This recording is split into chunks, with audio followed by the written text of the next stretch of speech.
This is an intro. Intro. Hustle and Flowchart with your boy, My boy. Matt Wolf and Joe Fair. Hey.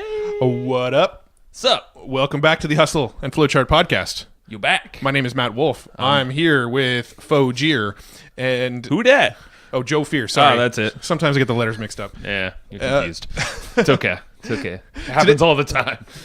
Today, on this podcast, we're going to talk about podcasting with a guy who does stuff in the podcasting world with podcasters about podcasting. But guess what? He knows how to make money with podcasts, which a lot of podcasters don't know how to make money with podcasts. So, podcast. Did he follow along? Podcast. Cool. Yeah. His name is...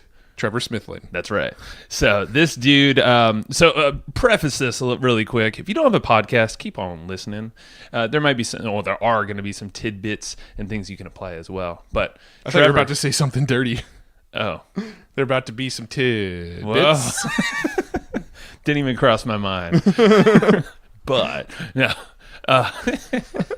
Now I got you all thrown out of whack and I got you out of flow. This is awesome. I was flowing good, man. So yeah, if you don't have a podcast, tune in, because here's why. We're not going to only talk about getting sponsors on your podcast. We're actually going to teach you how to use podcasts as a traffic source by sponsoring other people's podcasts and getting on other people's podcasts. And if you do have a podcast, tune in as well, because we're going to talk about podcast growth strategies and podcast monetization strategies. You sound like a TV host. I am, but it's but in your earballs. But in your earballs right now, right here. Not mine, yours. All right. Yes. So Trevor's amazing, though. Yeah, he's honestly, we didn't have much of an agenda for this one, but I think it covered so much and so much actionable stuff that everyone can apply. So, yes, and he's the founder of AdvertiseCast.com, which is a service where if you have a podcast and you want sponsors on your show, he helps find you sponsors. And if you're a sponsor and you want to go and get on other people's podcasts and sponsor shows, he can make that connection too. He's kind of that middleman broker who's going to help make those connections for people.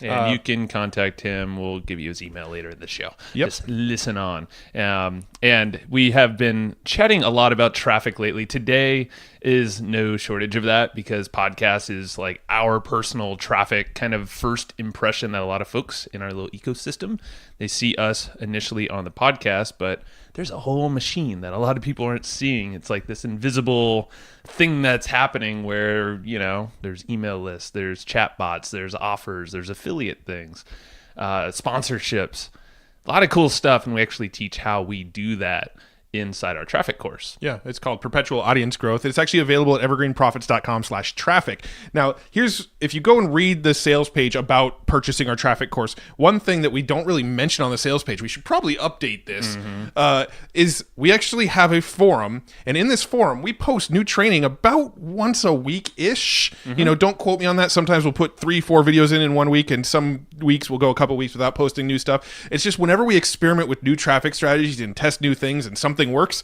we make a video and we share it with the community. So it is literally the cutting edge, what's working now with traffic, constantly new videos, new training all the time. True that. So that's available over at evergreenprofits.com/traffic, along with, of course, the main core training, which is around Facebook and Google advertising. And a whole community, all that fun stuff we're in there every day, but yada, yada, yada. Go check it out. evergreenprofits.com/traffic. All right, let's talk to Trevr Smithlin and talk about actually using podcasts for money and for traffic. Let's do it. Hey, Trevr, thanks so much for joining us. How you doing today? Hey, doing great, guys. Thanks for having me. Yeah, sure. We're really looking forward to this conversation today, because you run AdvertiseCast, which is a company that helps podcasts get sponsors and helps get people sponsored on other people's podcasts and things like that. And it's a world that we're starting to explore a little bit more, because we ourselves have a podcast. And so I think it's going to be a really fun conversation. Hey, I'm looking forward to it. And yeah, it seems like it's definitely coming up in more conversation lately than it has been in the past. So yeah, I'm glad to be here and help you guys out and maybe answer some questions along the way. And yeah, I'm excited. For sure. And shout out to our mutual friend Justin Malik from absolutely. Yeah, Justin hooked us up. The old podcast dudes. Yeah, he's an avid listener. Yeah. So thanks for the connection. As am I. Yeah, thank you guys. That's super cool. Very cool. Love it. Let's just crack into it, because it sounds like you have in full transparency, we don't know your backstory. So we're super curious, how the heck did you get to this point? So can you walk us through that? Yeah, you bet. So my backstory is, well, about 15 years ago, I went and started this other company. And this other company is like an online publishing company. So we make photo counters, photo books, photo cards, and whatnot. So we kind of create this website that allows people to log in and they upload their photos, add their events, all this good stuff, and they can create their personal creations. And primarily, we print the photo counters. That's our big product. So along those lines, I kind of learned the craft of internet marketing. Creating a website. The other things that go along with that. And yeah, it's been a great business. It's done well for us. I still actually run it and operate it today. And it's funny because that business, like I kind of cater to now these Instagram influencers. They're starting to use our site where if you have a great Instagram following, they'll use their photos and they'll put them into a calendar format. And then they'll point people to sell this calendar into our online marketplace. And then they make, revenues off of that. So it's a great way for Instagram influencers to make money off of this new vehicle we built with this whole online marketplace, which is pretty exciting. And what's that called? What was that? What did you say that was called? Yeah, so that company is called Create Photo Calendars. Create Photo Calendars. Cool. Easy to remember. Yep. I like it. You know what? I get so much crap for that domain name. But back in the day when Google didn't care, we're talking like early days, guys, right? Like 05, 06, 07 when I launched this thing. So back then, Google actually, put weight on the keywords in your domain. So yep. I had all of them covered, right? Create photo calendars. That's my money. So, back in the day, I owned the SEO world. Like you typed in, photo calendar, make a calendar, create a calendar, online calendar. Like I was always the number one listing. And I think that honestly, that domain name definitely didn't hurt things. So that's awesome. We ironically chatted with a guy, Brian Dean, recently, and he's all about SEO. And we were talking about that exact thing. It's crazy. Oh, that's awesome. That's awesome. Yeah. How times have changed. Back then too, it was the glory days where, you could buy, Google ads and the cost per clicks were 5 cents, yep. Per click. It's just a way different world. And when we actually launched, we had so much business from those channels alone, like especially like from the paid stuff on Google, mm-hmm. where I had to pause the campaigns. Like we couldn't manufacture enough calendars, to satisfy the clients fast enough. So like what a blessing you look back to have that kind of control, right? Where everybody wants to have that kind of demand, and we were just super fortunate, blessed to to witness that in our lifetime. Where's that time machine, that DeLorean? I know. We all want to go back, and now we're trying to find what's the next platform that's on sale today? Is it the new Snapchat ads and all that stuff? So dude, it's always like you got to try to explore and figure out what's next. I think it's podcast sponsorships, but we'll get into that later. What a great segue there. I think you are correct. You are correct. I missed that one. That was my own fault. Matt's a professional here. So yeah, absolutely. So so I did the calendar business. Like I said, still going strong. But then I've always been a huge podcast fan, and I've been listening to podcasts for probably over 10 years now. So I wanted to get into the space. I just really enjoy it. I'm pretty infatuated with it. So I'm like, how can I help, get into the space, and what can I do that's going to bring value to the space? So my original idea was, I listened to a lot of shows back then where, I learned a lot from these show hosts, and they talk about people, places, things. And while I was listening, I kind of wanted to see the book they're mentioning, on air. I wanted to see this visual thing that they're talking about. So I'm like, why can't there just be like this visual overlay that happens when you actually hear the audio? So I went out and built my own app that actually did this. And, so it was, I made this app, and I time synced like visual content to the audio for like 1,000+ episodes. Like it took me like 3 years. Wow. And it was awesome. And it worked pretty well. And, but it just never got the traction that I thought it was going to take. It never really, got to fruition. I think you're before your time, huh?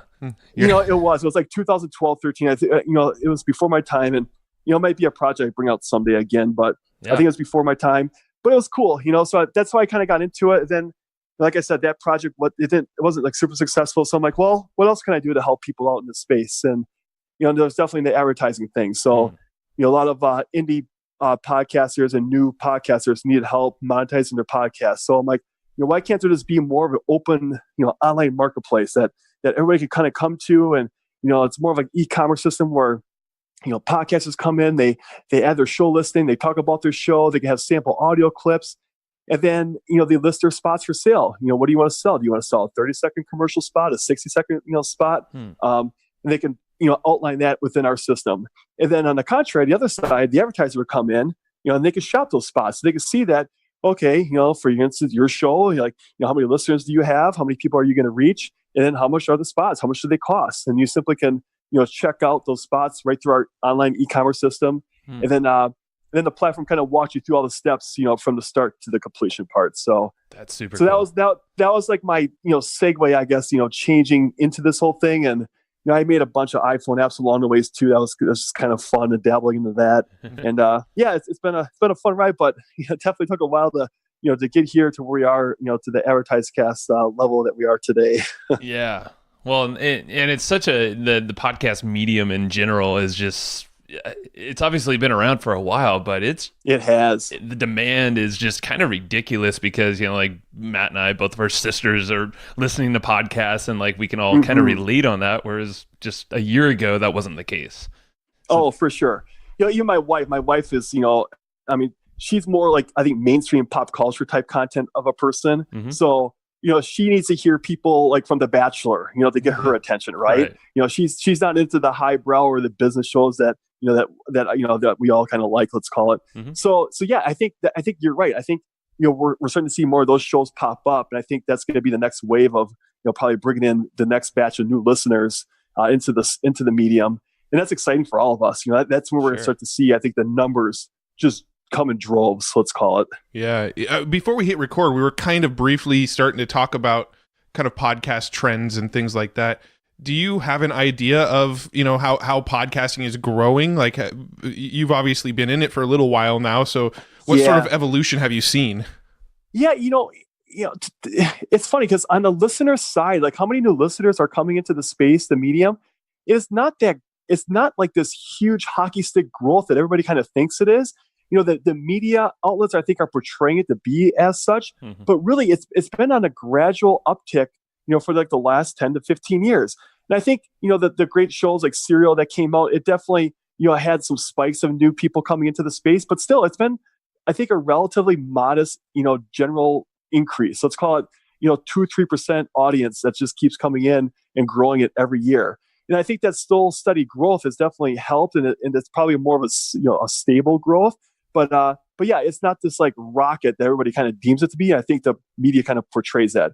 That's what we're hearing from the metric side on these hosting companies. So following their side of things, I think they're probably definitely accurate with, because they got all the numbers. Yeah. I feel like podcasting is it's becoming more mainstream from a awareness perspective, but I can see it being maybe from an adoption perspective, it's been a little bit slow going.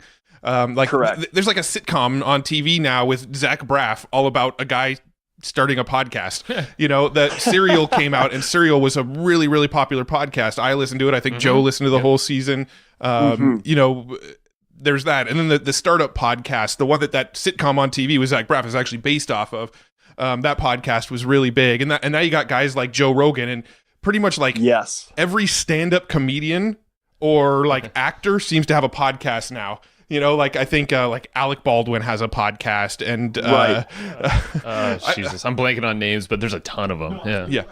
Yeah, 100% agree. And I think you guys, like what you alluded to with the Joe Rogans and like all these new, or all the comics that are out there, the comedians, now they're starting to get into podcasts because they're seeing it as being a real viable channel. It's a real viable channel that to reach more of a listener base. So they're starting to take it seriously. And honestly, I'm having more discussions recently with the Hollywood types, that are maybe a little bit, celebrity status. They're looking to come over to this channel and start a podcast because they see it as being a real thing. Yeah. So that is really exciting for all of us. And there's so much opportunity, I think, still to come. And and I think it's our generation. Like, it's the Gen X, Gen Ys, and the millennials. Like, we're all listening to this stuff. We're kind of getting more used to it. It's becoming more, common listening practices. And I think that's just going to become, more so tomorrow as well. Yeah. I mean, we were actually in a mastermind yesterday, and we were all kind of discussing, there's speakers and all that stuff in the mastermind, and, professional speakers that travel and all, and they're just kind of like, podcasting is way more effective, or using these different channels that you can control rather than packing your bags and leaving and then coming back and then decompressing. And it's like, right. Like you can talk to millions literally just in your office or bedroom with a microphone. Yeah, if you have an audience. Right. And It's so crazy.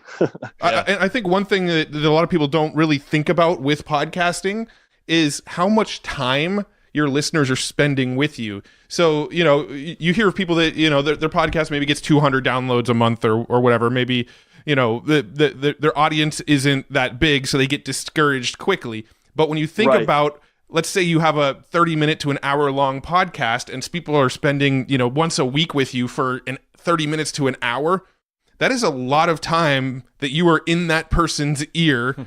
That person getting to know you, that person getting to like you. And so the people that listen to your show are going to be your hottest sort of business prospects. For sure. Absolutely. Yeah. It's a good lead generator. People have used it for just that.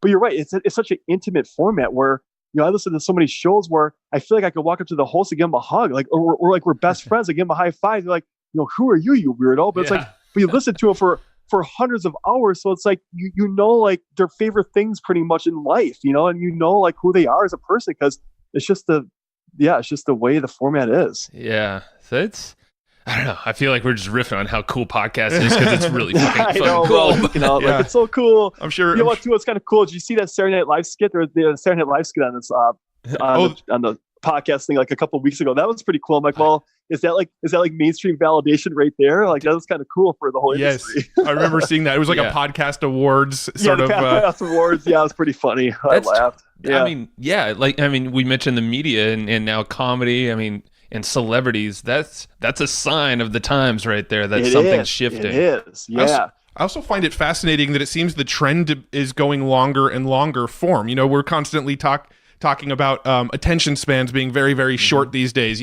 Twitter is 140 characters because people don't have time to read 142 characters.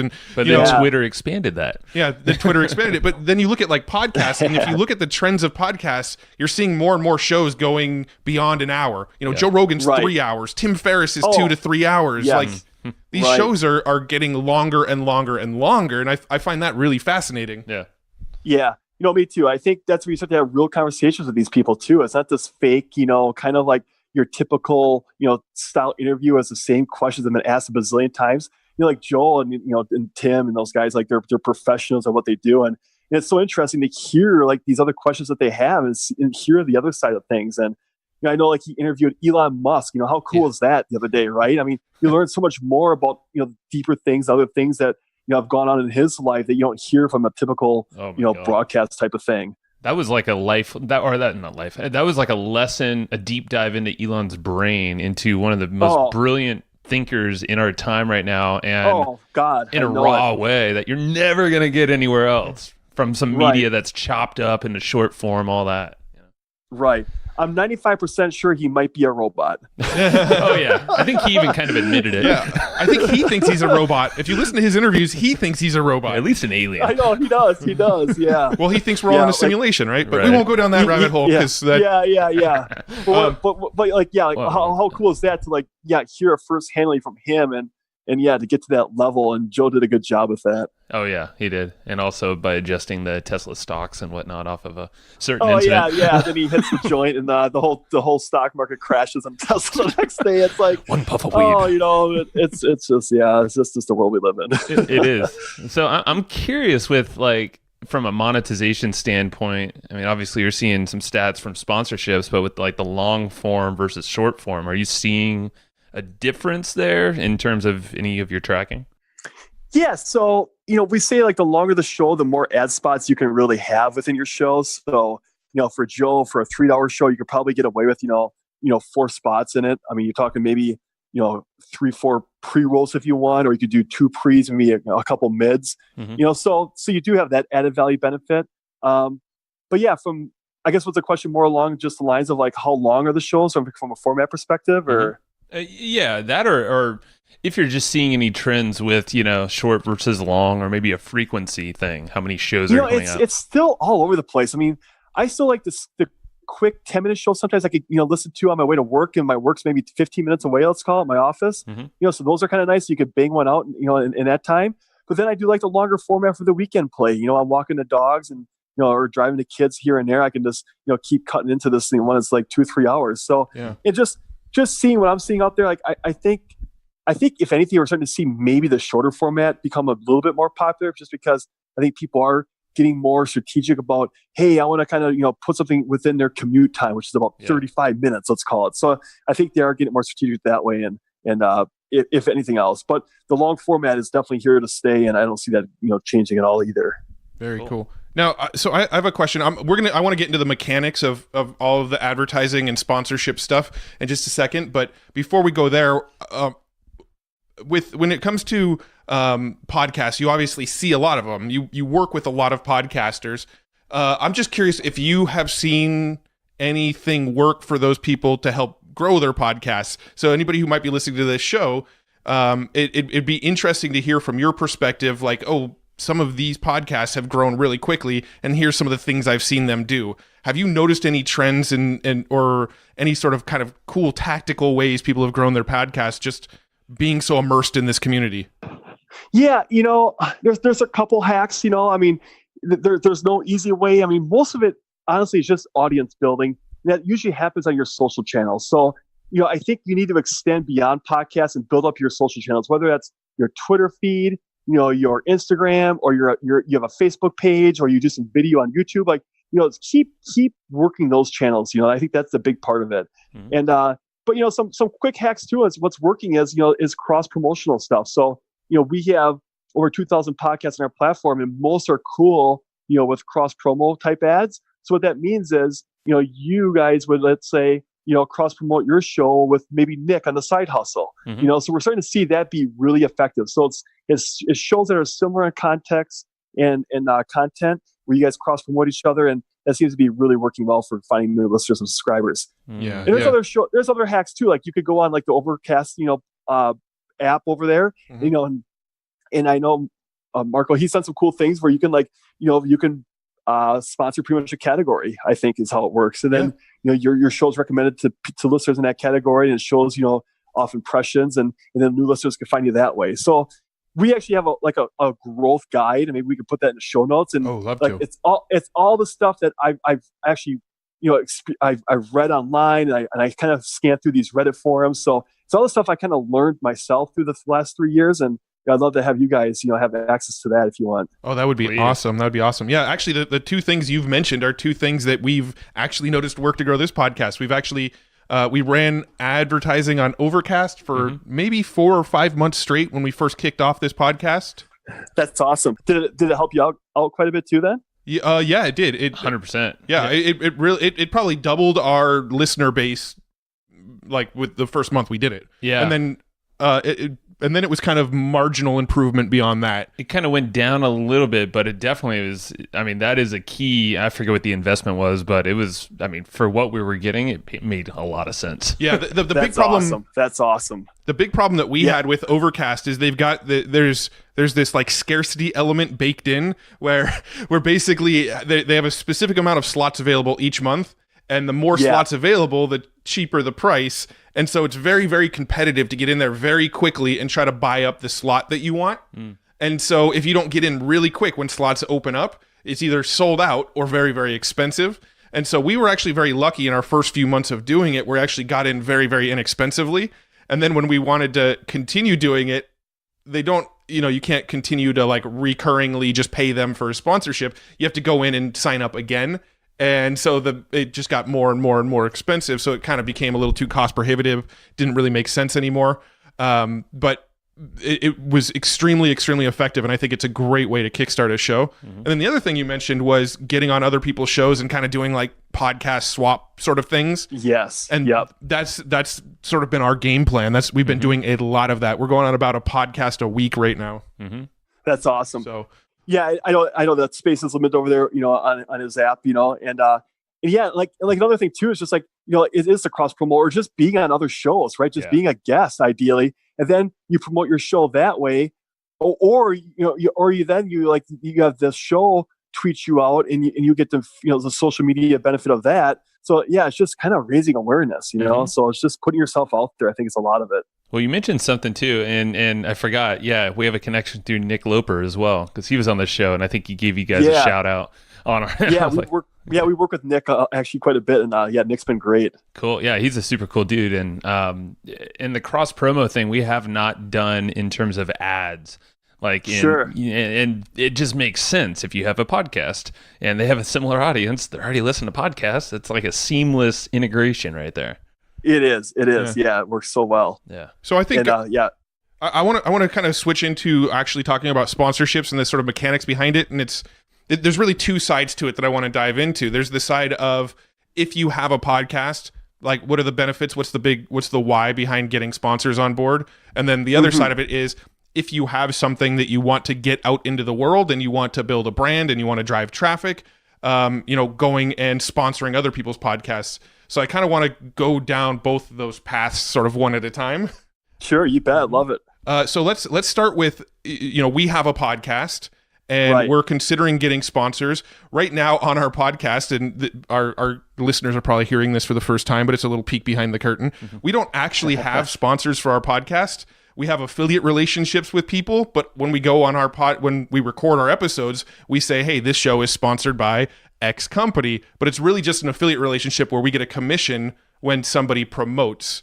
So I'm curious, from your perspective, what is the benefits of affiliate relationships versus sponsorship relationships for people no who have shame shows? with that. No shame with that, guys. I mean, a lot of people do the affiliate route, right? And honestly, sometimes the affiliate route, if your audience is really engaged or really likes that product or service you're promoting, you could clean up. I mean, you could do quite well. So it definitely depends, in the relevancy factor of that product or service you are pitching. So you can do really good in that regard. But yeah, what we sell, we sell fixed spots, so it's spots at a fixed cost. So, we sell 30, 60-second spots. And typically what you're going to make with us is, the industry average was about $25 CPM. So what does that mean? So that means you make about $25 per 1,000 downloads off each episode. So whatever your episodes are receiving, you could kind of do a multiplier of 25. That's about what you're going to make per spot. And it starts to add up, so if you're a 10,000, reach show per episode, you take 10 times that 25, that's $250, per spot. So if your frequency is, you air once a week, well, you take that times 4, you're at $1,000 a month, for this income. So it is real money. Yeah.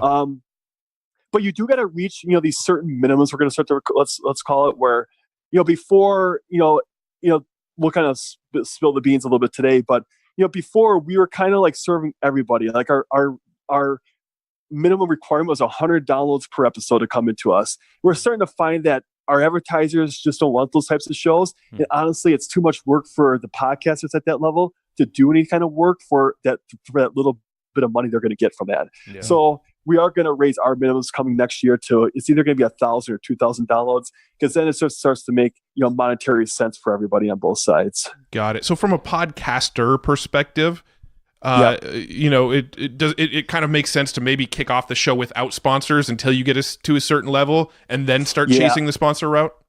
Yeah, you could do that. You could do the affiliate deal like you guys are doing. You could try the Patreon style. So you could have your listeners actually, pay money and be on a subscription thing where you can maybe, give you more value add for something like that. There's the paywall stuff is kind of, becoming a little bit of something right now.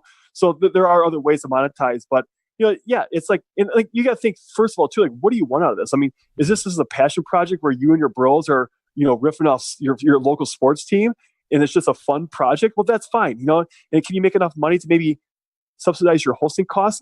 Probably, but much past that, probably not, right? So it's all what do you want out of this? I mean, you're going to take this thing super seriously when this to be your business and your platform. You want to reach 100,000 listeners. Well, that's a different animal, So if you want to go that route, and there's just new mechanisms now to get to that level, and it becomes almost a full-time career. Then you need to do things where to get to that level, which is it's hard, but then once you get to that level, you're talking about some serious salary type money. Yeah, and just to relate it, like right now there's a big trend of influencers, mainly on Instagram. It's like I almost see that as a very similar approach. Like people are like, "Oh, I'm going to make so much money being an influencer," and then they find out they only get like a pack of protein for free per month. Being sponsored. Right. Yeah. So it's like having that, because we've failed podcasts in the past and they've died off because we had the wrong intentions. So I think that is so damn important before you ever step foot into any of this, podcasting or influencer stuff. It is. At the end of the day, if you're not passionate about what you're talking about and you have to talk about it frequently, the podcast is not going to survive. For sure. Yeah, I agree. And what a miserable experience that would be for anybody, right? Like, oh my God, I got to record this thing again. Like, oh, where to go? Yeah. For sure. No, I'm with you. Yeah, so your expectations got to be realistic. So where do you want to be? Like, do you want to just have a couple hundred listeners and you're cool with that? And not to belittle that, right? I mean, think about putting a couple hundred people in a room listening to yourself. That's pretty awesome, honestly, right? Mm-hmm. But are you really going to make some serious ad money? Not so much, So you got to figure out where do you want to be with this? What's your goals and expectations? So do you have any sort of rule of thumb for maybe once you start getting around this amount of downloads, this is when you kind of start exploring the sponsorship route?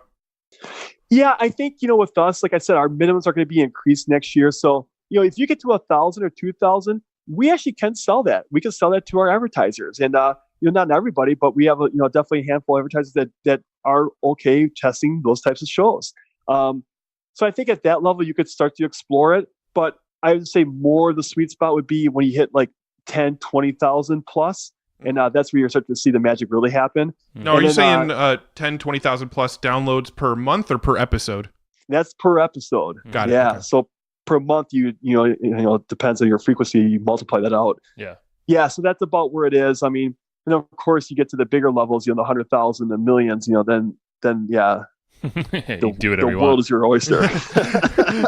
One day. So basically, to sort of back it all out a little bit, sponsorship kind of is more of a sort of almost not really a fixed income, but it's kind of more like you can sort of project how much you're going to make off of the products you're talking about. Where affiliate marketing, there's really no guarantees. We may mention a product on the show. There's no guarantees we're going to get a single cent from that if nobody ever goes and buys it. So there's a little bit more uncertainty, but it's a little bit lower barrier to entry.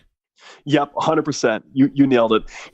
And one more thing too, like there's uncertainty with the paid ads that we're doing. Meaning, if you come into us and we sign your show onto our platform, our network, if the advertiser doesn't see results, and we try this across a couple of different industry clients, and there's just no results, meaning it's not ROI effective, and there's no engagement, there's no conversions. Yeah. Well, then honestly, like your show kind of gets put in the back burner because it doesn't produce results, and we can't keep selling that. And it just might be the audience is too widespread. It doesn't reach a specific demographic. So there's no shame or following that. It's just the way it is. So there is that variable, and that gets to be a little bit complicated. So how does it work with keeping those sponsors happy? Is I'm sure it's like a team effort with you guys, because you guys are I'm pretty sure you're writing proposals. You're sourcing them. They're your clients.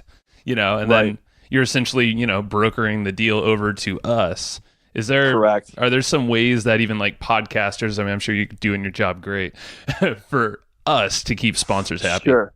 Yeah. I mean, it's really like how well does your audience convert, and that's part of our job too. So there's the relevancy factor where we make sure that product or service that we do put on your show, it does align well. That's a lot of it. And then what you guys can do on top of the audio ads is you could promote it to your social channels, give it a little more boost, so try to win over this client for a rebuy, right? So if your downloads are a little aren't performing like we all thought, maybe go to your Facebook page, Facebook it there and tweet it out there, and maybe drop a line in something else. So maybe hit them up maybe mention them in your email newsletter list, so they all usually go to the same URL that they're all kind of tracking. So if you do have those resources, that's extra social media, leverage that, because all you're trying to do at the end of the day is to get that big rebuy, and then your goal, because they're watching the conversions on their side. Yeah, that makes a lot of sense. I think a lot of people think of the sponsorships as, I'll make a little audio spot for my podcast and then I'm done. Right. But really, I feel like the real magic happens when you produce results for the people who are sponsoring you, which means do whatever you can to get them sales even outside of your podcast. You got it.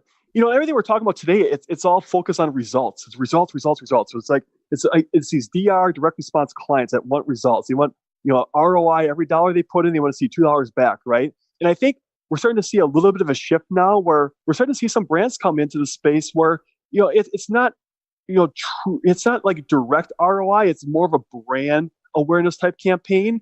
They're measuring it off brand case studies and whatnot. They have their measurement technique, but it's not a one for one, let's call it. So it's much more broad, and I think that's going to be definitely lucrative for a lot of the bigger shows coming to the space, and we're going to see some advantages to that. Got it. Now, if someone were to what are the prerequisites of someone becoming a sponsor?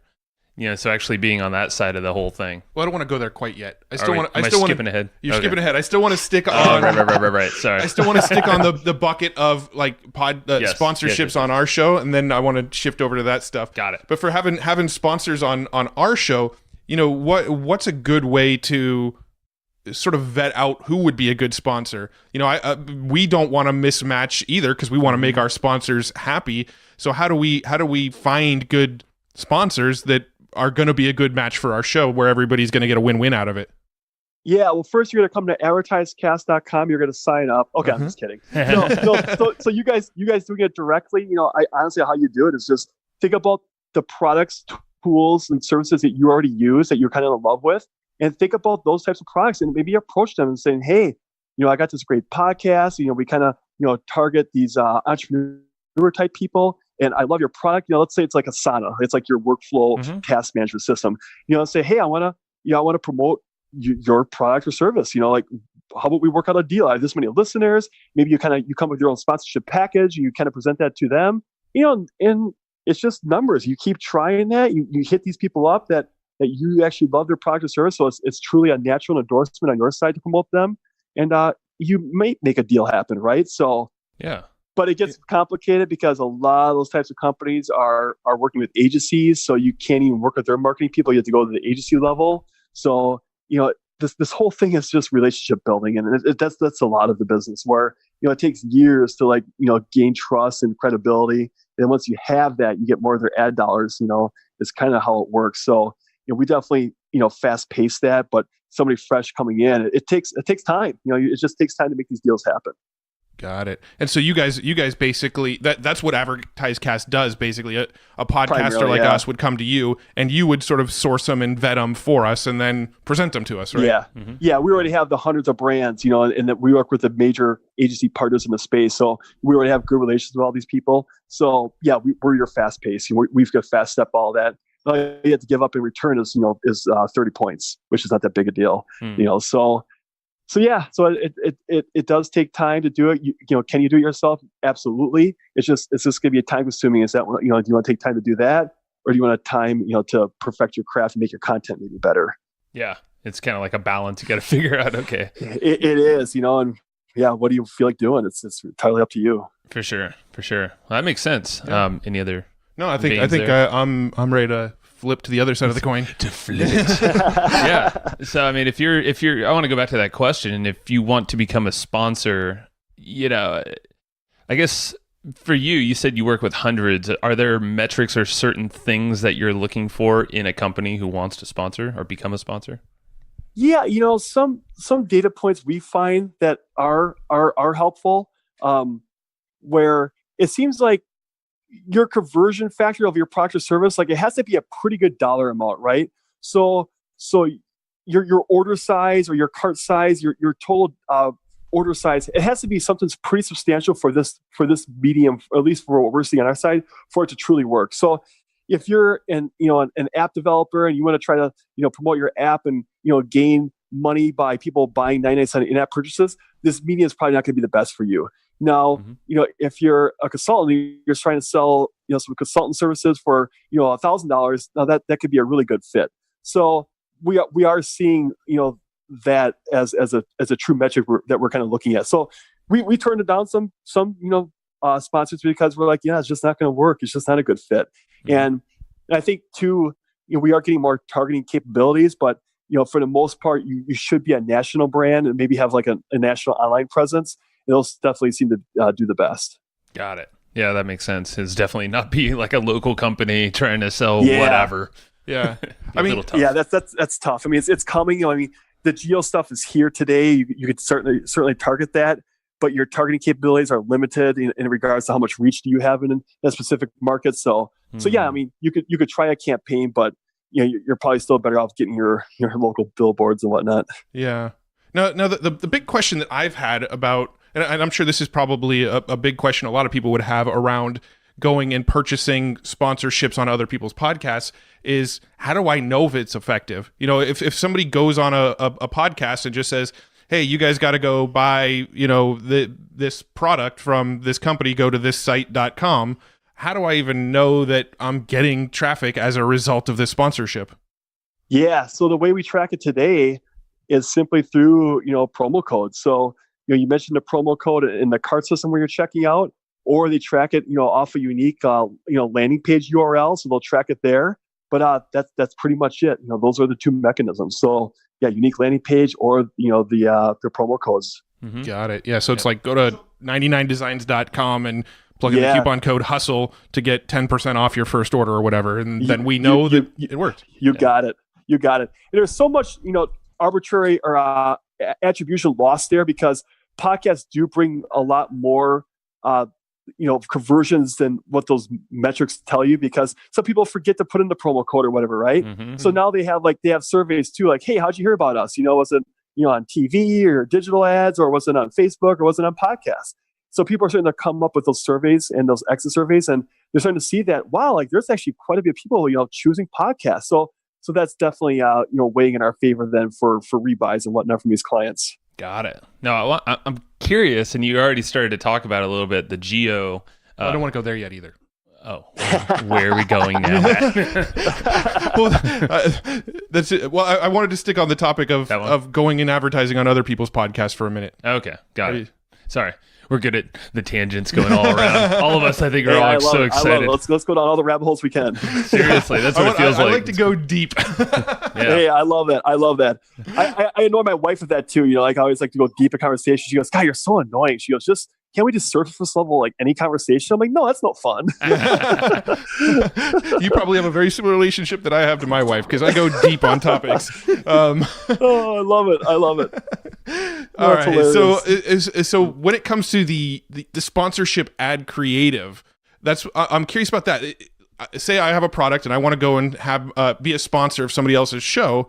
Do I go and write some copy and say, here, go read this on your show? Or do they just try to like work it into, do this is the name of the product, this is the benefits, and then they just kind of work it in and use their own wording?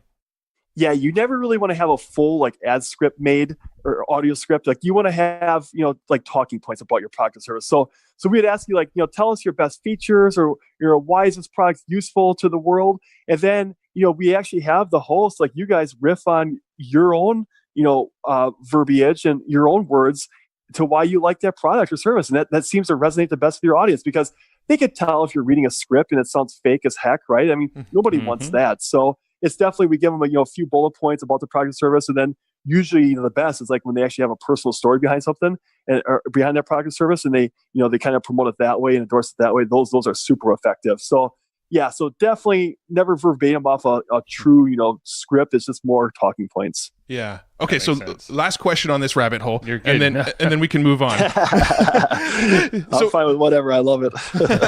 So with costs, if I'm going to go and sponsor somebody else's show, with the costs of it, how do I sort of forecast what it's going to cost me? Because let's say I go and sponsor a handful of episodes for somebody, like I don't necessarily know how many downloads they're going to get or how many downloads they're getting, or like I don't necessarily have access to their Libsyn or Blueberry stats wherever they're hosting their podcast.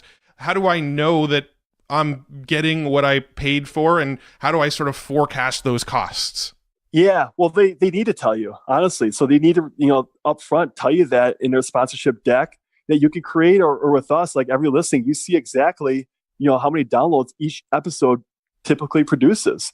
And you're pretty much guaranteed that number. So, if you buy a show that has 5,000 downloads, you're pretty much guaranteed $5,000. If it doesn't hit that number, then we'll do a make good episode. So we'll have them, get another free ad just to get to that point. So, yeah, you definitely they have to be transparent in reporting their numbers to you. You can do that through screenshots and whatnot. And yeah, you get that information from your, podcast hosting provider. Right. And so we're basically paying based on historical numbers. So you got it. So like this podcast typically gets X downloads going. You look at your last 4 or 5 episodes, and like, what are those producing? And you tend to take the bottom number because these are what you're guaranteeing. It's not an average, it's the bottom number because you want to make sure that you hit that benchmark. Got it. Yeah, because I mean, I'm sure there's scenarios where you're paying for, let's say, I don't know any of these numbers, so I'm making them off the top of my head. But let's say just like Joe Rogan, to keep it simple, since we already mentioned him. Correct. Let's say I'm going and buying a sponsorship on Joe Rogan's podcast, and the average episode gets 1 million downloads, but then he releases one with Elon Musk, and that one gets 3 million downloads. Am I paying for that overage, or do I get the benefit of I just got lucky and I got my sponsorship in that really good episode? Yeah, pretty much that's just bonus impressions, so you just get lucky. And how about like the average? Are you looking at average of each show per month, or is it like right when it's released? Yeah, it's within the first 30 days. Lowest. 30 days. Yeah, okay. The first 30 days, and that's usually when most of the downloads occur, anyways. Some will do a 45 window, some do 60 days, but we typically like to do 30 days, and by then most of the downloads have been done. Unless your stuff is super evergreen, then you might see less than that. Let's call it, but yeah, for the most part, you see most of that come through. Makes sense. Okay. And you're right too. Like you're right, and you guys, like the thing is too, like you should always try to over deliver. So like let's go back to Joe Rogan, where let's say he reports 1 million downloads. Well, I could tell you what, he's not going to do 1 million. He is going to do $1.05 or $1.07 or $2 every time because he's providing that extra value because he knows how valued that rebuy is and he wants a long-term relationship. So if you over deliver constantly, just like anything else, anything else in business, you're going to keep, making that relationship that much stronger and encourage more business to happen. Well, hey, it only helps like if you have a platform, like you said, and this is like what we have is, we're big on Facebook. We have a ton of Facebook videos and that get a crap ton of impressions. Well, you can always trickle in your sponsor there to make up for anything, or just make them happy. Yeah, over deliver that way. Exactly. Yeah, it's like you're a little light on the download side. It's like, hey, put a little gas on the Twitter. Maybe mention more on Twitter, and next, it's like you're kind of up to par where you need to be, and that does work. Yeah. I mean, for us, every single podcast episode we record, we go and buy advertising on Facebook and other places around it just to make sure we get that extra little boost. Yeah. So. Yep, there you go. And look at that. That's treating it as a professional. So yeah, congrats on that. That's smart. Thanks, man. Yeah, I feel like a lot of people. It actually surprises us that a lot of podcast owners or hosts don't do stuff like this. Like just simple things to make their podcast evergreen or these episodes evergreen. Where we're going out and targeting specific brands and folks' names that were on our podcast, and we'll essentially do a perpetual ad to those episodes. So I actually kind of want to go look at our numbers now and see what are the after, what's the 90-day after the podcast drops? How's that looking? Yeah, because if somebody was to say sponsor our show, we obviously you look at maybe a 30-day window for the amount of impressions the episode gets, but we advertise perpetually. So we recorded episodes a year ago that still have ads running on Facebook that are still getting consistent downloads every single day. So anybody who is to sponsor our show, they would almost get like that sort of feeling of an initial podcast spike all the time. Yeah. No, that's super smart. Yeah, I mean, that's definitely a way to keep the advertisers, happy and keep more impressions coming in. And yeah, that's cool. I haven't heard too many people doing that, honestly. So that's been effective though for you guys on the digital marketing stuff. Or well, I mean, the paid ads. We come as marketers first, so we have that mindset. So you got strengths there. Yeah, because I know too, a lot of people too, they won't waste money on those digital channels for growing their podcast audience because maybe their podcast is intended to actually get them to the real conversion, let's call it, which is their product or service. So they still will drive ads right to that product or service and not to some other vehicle that's this creating numbers and generating what am I trying to say, reach. Well, it's audience. The way we look at it, it's the top of the funnel for us. It's one of the first exactly discovery tools. And here's I think most people's problem when starting a podcast. They don't know their numbers outside of the podcast, right? They don't have a good idea of what the value of a lead in their business is. They don't have a good idea of what the value of a customer is. If you don't know your numbers, it gets really hard, but we're 100% okay spending money to advertise to our podcast, knowing that all of this money we're spending may not even return to us for 60, 90, whatever, how many days, because if we get podcast listeners, again, it comes back to what we were talking about earlier on in the show. If we get podcast listeners, these are people that are spending an hour twice a week with us. We release 2 episodes a week that are usually around an hour-ish episode. So these people are spending 2 hours a week with us. That is so valuable that we have no problem spending money to get those people to us. No, I love that. That's a great way to look at it too, and it makes perfect sense. Yeah, so don't think about like, okay, they're going to be at the top of your lead funnel. Maybe if you go direct, they may be more in the middle of the funnel. But so what? Like, there's nothing lost. There's no waste because there's still going to be maybe a listener.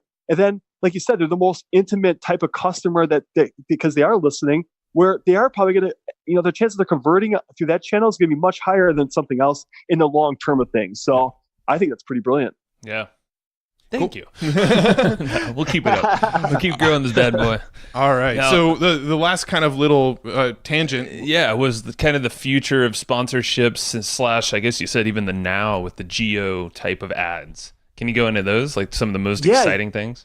Yeah. So, I think, the industry today and yesterday, I mean, it's mostly these whole thread spots where, a lot of times these whole thread spots, they live in perpetuity. They're baked in. So they last forever. And I think we're starting to come out of that, that style.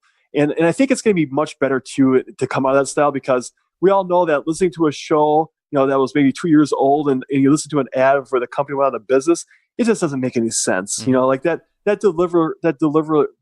delivering style is just, it's a little bit antiquated. So I think we are seeing a lot of progress, on the dynamic side of things coming, to the space. And it's actually, honestly, it's here. So, I know we partnered with a company now that does all kinds of crazy targeting off geo, and they also can do off, demos and all that kind of good stuff. So, it is here. It's just going to get stronger. So we started doing that. You start selling it truly off downloads and impressions where, once you met your 50,000 download requirement, or let's go back to Joel, once you beat your million download impressions, maybe you do a little, kicker on top of it just to keep them happy. Like we said, that value ad's important.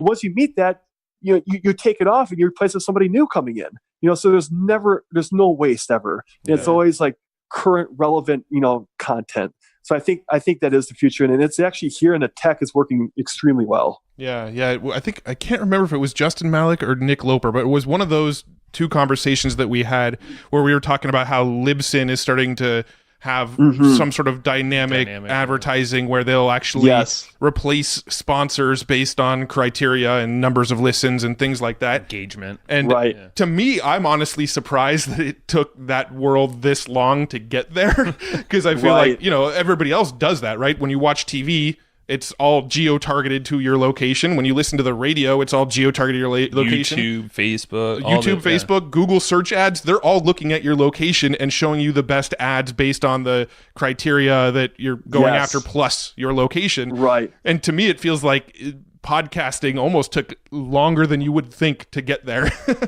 Yeah. No, I know. I think it took a long time too. And I'm not sure why it took so long. I don't know why the tech is so challenging at that level. But it's definitely making good inroads today, and it's here. And geo's one thing. Geo's semi interesting, but the true internet digital marketing stuff, it's much deeper than that. You go off like contextual relevancy and in personal interests and in segments and in demos and stuff like that. And that's when you start to get the heavy targeting where you see the conversions come up because now you're targeting that end user based off their interests, so you're always showing relevant stuff, and there's zero waste. And I think, that's gonna be exciting going forward. Well, you guys are digital marketing nerds as am I. So it's like in the next level too, is like retargeting, retargeting somebody that bought X. Now I know they also buy Y because, that's connected. How do you start, figuring that out from an analytical standpoint? So I think that could be coming too. And, we'll have to see how that progresses. I think what's exciting about it for me too is the ability for the smaller guys to get involved at some point. Like let's say, for instance, Joe Rogan as the example, we want to advertise on Joe Rogan's podcast, but we have, maybe our budget isn't quite where it needs to be to advertise on Joe Rogan's podcast. Well, with this sort of dynamic sponsorships, we can go and say, look, we want to buy 10,000 impressions on Joe Rogan's podcast. And correct. I'm not saying that Joe Rogan or some of these bigger podcasters would do that, but it will start to give people the ability to, it gives more access to sponsoring is basically what I'm trying to get at, because you can buy smaller lots of impressions.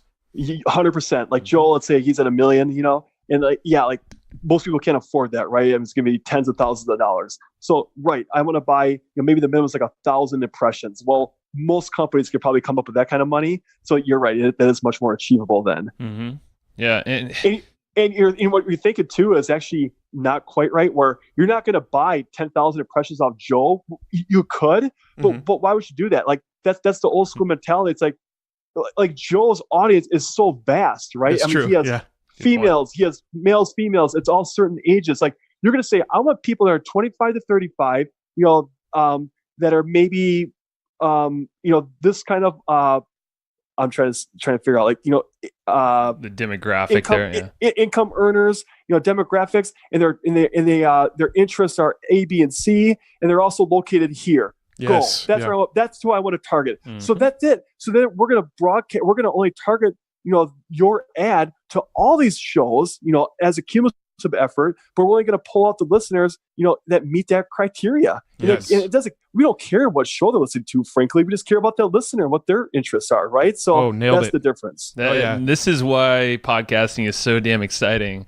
and that us as marketers are constantly like, how do we do exactly what you just described? Right. Or create something or work with someone. Like, if there's someone listening that knows how to do this, just contact one of us that are out here. We'll figure it out together. I think it'll get there. I think there's a lot of companies working towards that. They're seeing what Google and Facebook and YouTube and all these other platforms are accomplishing with that sort of granular level of targeting, that I do think there's got to be some smart minds really, really working on that right now. So yeah, we actually want to look at that too, maybe down the road. We're not opposed to that either, because I think that there's going to be some huge opportunities coming up with that. Sure. It's just a natural disconnect. It's the audio, and then you listen to something, you go, type it in somewhere else. That's the trouble that we're having. But they are starting to do matching things off. Like, okay, well, if you're listening on this is your IP, so I know your IP is over here, and you can do some things in that regard. One thing that would actually be really cool, just kind of thinking out loud, I mean, now that we're just sort of nerding out on the future of podcasting, it is some sort of way where, somebody's listening to a podcast and you mention a sponsor, and then all of a sudden a push notification comes to their phone that's like, hey, this URL was just mentioned on the show, and then just a link to it. I don't know. Just there's some cool potential. Crazy, right? That'd be so crazy. Yeah, I love it. Because the hardest part, right, is I listen to podcasts when I'm either driving or I'm out walking my dog or I'm doing chores around the house. I'm pretty much never, ever listening to a podcast at a computer. So if somebody throws out a URL, my thinking is, I'm going to go back to the show notes later and I'll look it up. But how often does that actually happen? Maybe it's like platform-based, like Overcast. It knows you listen to this episode, it's tagged with this category, and then maybe it has a reminder when you're not driving. Maybe it's sensing where you're driving. I don't know, something like that. Yeah. Right. And then they pair up with something like app I made back in the day that had that visual overlay where, when you heard that sponsored ad, you'd see the visual banner pop up. So then you could save it or bookmark it for later on, so you can go back and and then pull it up right from the app. So that was kind of my basis idea. I love it, man. It's exciting. We love this industry. We love this medium. We'll let you know if we come up with some ideas. Yeah, please do. Well, is there any other rabbit holes you wanted to go down before we kind of start wrapping? No, I'm cool. What do you guys want to do? I'll follow your lead. No, I think we covered more than what we had on our board here. So yeah, that was good. I'm glad we followed up too, with the new technologies coming up, because I think that's going to be pretty important. It's just going to, I think, expand opportunities from both sides. Even these indie podcasters coming in, it's going to be a real vehicle for them to monetize, and contrary on the other side too, it's gonna work well for the smaller advertisers looking to come into the market. Yeah. No, I agree. And that was one of the big things, is we didn't want to totally alienate people without a podcast. It's like, hey, even if you started, there's opportunities for you all over the place, but you got to have the strategy. For sure. Cool. So wrapping up, we always like to ask, is there a book or a handful of books that you recommend or that you find yourself reading pretty often? I'm not the biggest reader. I've been kind of geeking out on some sales books lately just because we're so focused on sales. Mm-hmm. So let me try to figure out the one I just read. Let me pull it up here once. Cool. Thank you. Yeah. So the last one I read was The Sales Acceleration Formula. And this is the guy that I think he started the sales team over at HubSpot. Oh. And it's awesome. Like, just how he put together this team, how he tracked the results of the sales team and all the analytical things that he figured out. Like it was a really good read. So nice. I did read that one on the plane the other day. I did enjoy that. But then, there's other ones too. I mean, yeah, cool. Yeah, no. Is that good? That's good. Yeah, it's a new one to us. That's one I don't think has ever been mentioned on the show before. So I think that's cool. That's very cool. And it's always cool to reiterate, like you just said, you're working on sales, so you chose that specific thing. A lot of folks are just, they'll just do blanket. Oh, pick up a book because it sounded good, or someone but no, you have a purpose and apply it. Yeah, I mean, we're big. Yeah. We're big fans of filters, right? Like if there's a problem we're trying to solve in our business, we're diving into books that discuss that problem. So I think that's a very smart approach. I personally am not a fan of any sort of general business books. Right. I need that filter of what problem am I trying to solve right now, and going down that route. So, yeah. No, I'm just like you guys. I'm a student of life, and I love learning things. And I think that's how you grow as an individual. So same thing. Like whatever my business needs currently, I kind of try to read up on. Right, and you do learn from these books and these authors. And there's so much great content out there. Mm-hmm. That's for sure. A filter is needed. So where Advertise Advertise Cast is your company. That's advertisecast.com, right? Correct. Cool. Correct. Cool. That or the calendar website if they're looking to get a what's that called again? You make some calendars, let me know. Just go to createphotocalendars.com. Have me hook you up there. Is there anywhere else you want to send people, or do you have a social media channel you like people to follow you on? Anything like that? I'm on LinkedIn. You can look me up there. I do have a Twitter following, but I haven't posted on that thing for years. I just kind of watch more or less. But I'm going to give my email. If you want to hit me up with questions about advertising on podcasts, I'm happy to help. And just hit me up. It's just Trevr at advertisecast.com. Now my name is spelled different. It's Trevr. There's no E or O. And do you want to hear the story behind that real quick? Yeah, actually, I am curious. I like this. So it's not much of a story, but like my parents, honestly, they couldn't agree on the vowel. So they said, you know what, the hell with it, let's just leave it out. So that's the honest to God story behind it. And yes, they have been divorced for 20 years, and that's where we are today. That's pretty hilarious. Yeah, I'm like, I've never seen the name Trevr like this, but I like it. So people are like, "What are you, Trevr? Or you Trevr?" Yeah. I'm like, "Oh, it could be Trevr." You're like you're like a startup company name, like where it's yeah, exactly. People just drop the vowels and then pronounce it that way. Yeah. I'm sure you can get the .com, or maybe you already have. I don't know. Yeah, I should look at that. That's pretty funny. But I had to fight too. My teachers, in elementary days, like, you spelled your name wrong. I'm like, no, I didn't. And my parents always had to talk to them about it. Yeah, that's a good story, man. Well, this has been fun. Yeah, and thanks for coming on the show here. No, thank you guys. I enjoy it, and thanks for what you're doing. Putting some really cool content out to the the entrepreneurs and whatnot. And this is what I love. Like, I love business shows. That's kind of why I nerd out on for the podcast stuff. So keep it going, and thanks for your contribution. Rock on, man. No, thanks for your support too on it all, and we'll keep in touch with obviously the sponsorship and the future of ads. Yeah, you guys want to make it easy on yourselves? Just one email away. For sure, man. Yeah. Thanks, Trevr. Appreciate you, man. All right, thanks, gents. Appreciate it, guys. Have a good one. All right. Yep. Bye. See ya. All right. Thank you. And I hope you just enjoyed this episode you just listened to. Now, right now, before we sign off, I have a few things I would love for you to do. So the very first thing is to go find our guest on Facebook and tell them that you loved their episode with us. That's going to help them just feel good about themselves, but also it's going to spread the word a little bit more for us. So go find them on Facebook. Everybody's on Facebook, and go say that you love their episode and maybe one cool thing that you learned there. The The second thing is to go to iTunes and subscribe to our podcast. Just look up Hustle and Flowchart and hit the subscribe button. And the very last thing, the third thing, is to leave us a review on iTunes or wherever you're listening to this podcast and help us spread the word more. That's how more people are going to get this awesome knowledge, this cool podcast training, and a whole bunch of other cool free training that we give out at evergreenprofits.com. So that's about it. Go find them on Facebook, go subscribe on iTunes, and leave us a review. You would be amazing if you did that, but you're always amazing. So thanks for listening, and we'll catch you in the next episode.